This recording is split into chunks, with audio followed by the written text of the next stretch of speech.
The bank manager asked me whether I had authorized a transfer of 5,800,000 pesos to a pregnant woman in Santa Fe. In that moment, I understood that my marriage was not falling apart. It had been stolen from me years ago. I was standing in the kitchen of our house in Lomas de Chapultepec, reviewing invitations for the opening night of an exhibition at my gallery in Polanco. Outside, rain fell over the jacaranda trees. On the counter were receipts, white flowers, and the little notebook where I wrote down everything Rodrigo always told me not to worry about. "Ma'am, the account ends in 4873, and it is under your name and Mr. Rodrigo Medina's," the bank manager said, his voice much too serious. "I don't have any account at that bank." There was a pause. "Then I need to inform you that the account has been frozen for possible irregular activity. For 2 years, it has sent 165,000 pesos every month to Valeria Salgado. Today, someone attempted to transfer the entire remaining balance." A cold line ran down my back. "For what?" I asked. "Professional studies, prenatal medical expenses, and property maintenance." Prenatal. That word left me staring at the rain as if the whole city had gone silent. Rodrigo and I had been together for 18 years. No children by mutual choice. No visible scandals. No cracks in front of other people. He was a famous tax attorney, a partner at a firm where powerful business owners spoke quietly and paid heavily. I ran my gallery, though to many people I was still only the elegant wife of Mr. Medina. The bank sent me the account statements. Everything was there. Deposits from Rodrigo's private assets. Maintenance payments for a glass tower in Santa Fe. Health insurance. Baby furniture. Design fees. It was not a mistake. It was a hidden life. When Rodrigo came home, he was wearing the gray suit he used whenever he closed impossible deals. He kissed my forehead the way he always did, with practiced tenderness that now felt like poison. "Ready for tonight?" he asked. I turned the laptop toward him. "Who is Valeria Salgado?" His hand froze on his tie. It lasted only 1 second, but after 18 years, a woman learns how to read fear behind a smile. "I don't know what you're talking about." "The bank does. 5,800,000 pesos, Rodrigo. A pregnant woman in Santa Fe. An account with my name on it that I never signed." His eyes changed. He was no longer my husband. He was an attorney looking for an exit. "Do not do this today, Mariana. There will be journalists, clients, partners. The opening is important." "More important than your mistress? Don't be vulgar." The sentence hit me like a slap. That night, at the gallery, I tried to hold myself together among wine glasses, expensive paintings, and fake smiles. But when I saw him laughing with his partners while I felt like I could not breathe, I confronted him beside the main hall. "Tell me who Valeria is." The music lowered at that exact moment. Several heads turned. Rodrigo grabbed my arm hard enough to mark my skin. "Be quiet, or you are going to embarrass yourself. You used my name to hide money." Silence dropped over the room. His mother, Dona Beatriz, walked toward us in her pearls, wearing the offended face of a queen. "My dear, women in our family do not make scenes like street vendors." People began whispering. Rodrigo raised his hands with fake patience. "Please forgive my wife. She is going through an anxiety episode. She does not understand financial matters." Humiliation burned across my face. In front of my employees, my artists, and my buyers, he turned me into an unstable woman just to protect his lie. I followed him into the hallway. "You are going to tell me the truth right now." Rodrigo glanced back toward the gallery, making sure no one could hear. "Valeria is my daughter." I did not know whether to breathe or scream. "Your daughter? I found her 3 years ago. Her mother died.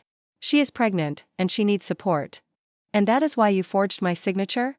"I was going to tell you." "When? After you emptied the account?" His jaw tightened. "Do not get involved with her. You do not know what you are touching." That threat scared me more than the betrayal. It also gave me direction. The next morning, I followed the maintenance payments to a glass tower in Santa Fe. I went up with my heart pounding against my ribs and knocked on the door of apartment 1506. The woman who opened it was young, with gray eyes identical to Rodrigo's and one protective hand over her belly. "You must be Mariana," she said. "He swore you would never dare come here." "I came for the truth."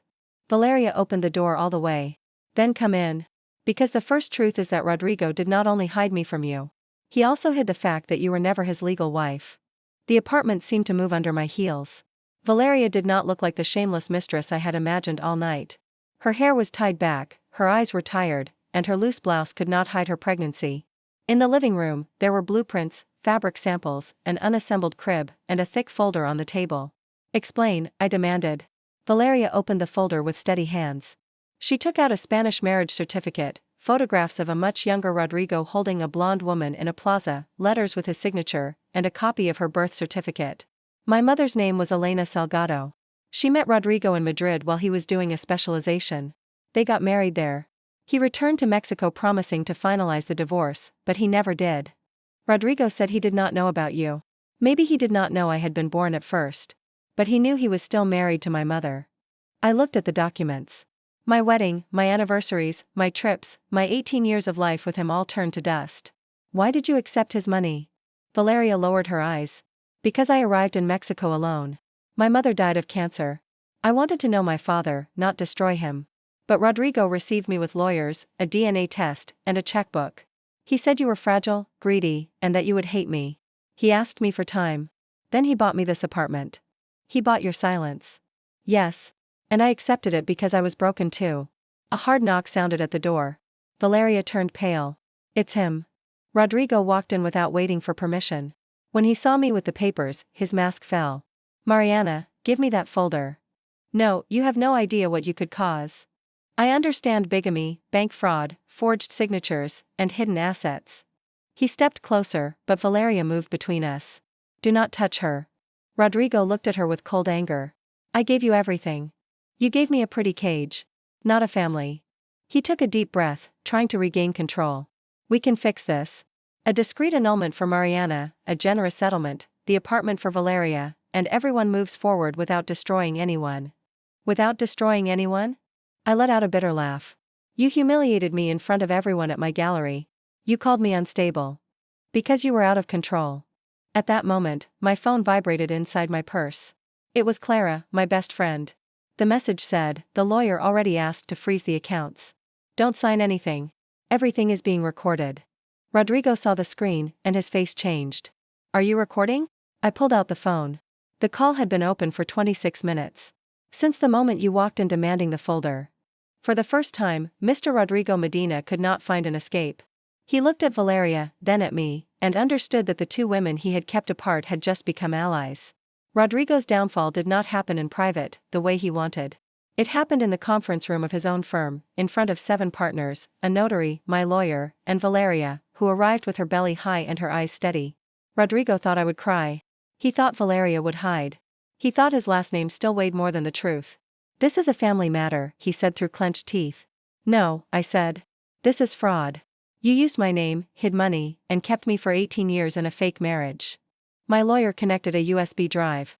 On the screen appeared the statements, the blocked transfer, the fake digital signatures, and the marriage certificate with Elena Salgado.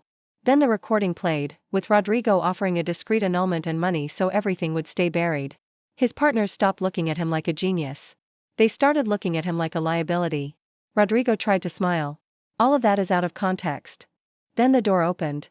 Dona Beatriz entered with a pale face and a box of letters in her hands. The same woman who had called me a street vendor in front of everyone now trembled like an old woman cornered by her own sins. I have the context, she said. Rodrigo stood up. Mother, no. But she did not stop. Elena wrote to me for years. She sent me photos of the girl. She told me Rodrigo never finished the divorce. I hid the letters because I did not want my son to lose his future. I felt something inside me break for the second time. You knew when you welcomed me into the family?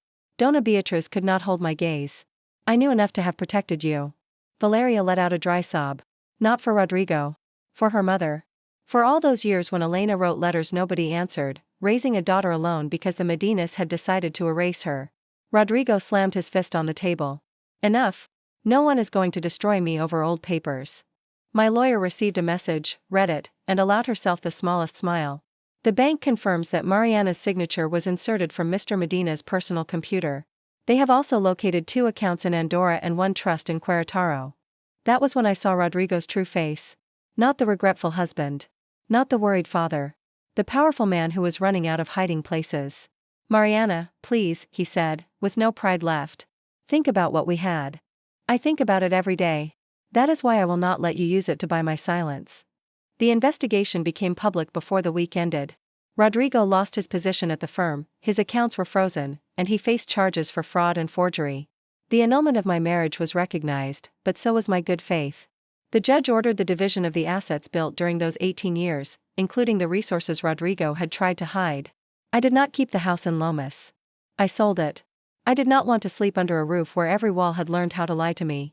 With my share, I secured the gallery and opened a foundation for women rebuilding their lives after economic abuse. Valeria did not receive money to stay quiet. She received what legally belonged to her and the right to stop being a secret. When her baby was born, I did not go to the hospital as an aunt, or a grandmother, or anything with an easy name. I went as a woman who had learned that pain can give birth to strange alliances. Valeria let me hold him. He was tiny and warm, with Rodrigo's gray eyes and the innocence of someone who still did not know what adults are capable of breaking. My mother would have wanted to know you, Valeria told me. And I would have wanted to ask her forgiveness for living in the place she was never allowed to close. Valeria shook her head through tears. You were deceived too. Months later, I opened a new exhibition in Polanco. I called it Women Who Do Not Hide. On the main wall, I placed one sentence: the truth can be a home too. That night, there were no screams, no poisonous pearls, and no husbands pretending to be sane. There were women telling the stories they had survived. There was soft music, Mexican wine, and a city glowing behind the windows. Sometimes I still wake up thinking about that call from the bank. Then I look around my apartment in Roma, at my plants, my paintings, and my small table for one, and I understand this: losing a false life does not mean being left with no life at all. It means recovering the right to build a real one.